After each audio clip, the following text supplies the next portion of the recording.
एक आदमी समुद्र यात्रा पर जा रहा था। तभी एक भयंकर तूफान आया।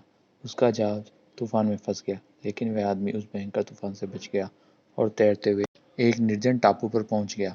वह बहुत उदास हुआ, रोते हुए भगवान से बोला कि हे भगवान जी, जब आपको मुझे निर्जन टापू पर ही भेजना था तो मुझे बचाया क्यों? इससे बढ़िया तो ये होता कि आप मुझे तूफान में ही मार देते।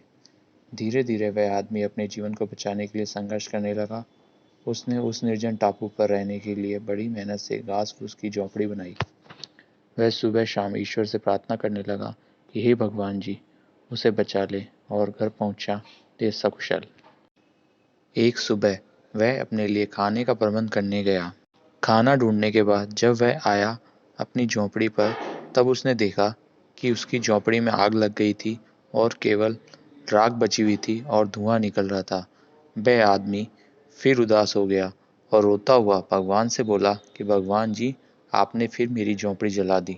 कम से कम मुझे आराम से रहने दें। यदि आप मेरी रक्षा नहीं कर सकते। प्रार्थना करते करते धीरे धीरे वह सो गया। अगली सुबह उसने एक जहाज की आवाज़ सुनाई थी। वह जागा। उसने देखा जहाज से उसके किनारे पर ही खड़ा हुआ था। वह जहाज के कैप्टन के पास गया और बोला, भाई आप यहाँ कैसे? आपको कैसे पता चला कि एक निर्जन टापू पर कोई है? कैप्टन बोला, भाई हम यहाँ से गुजर रहे थे।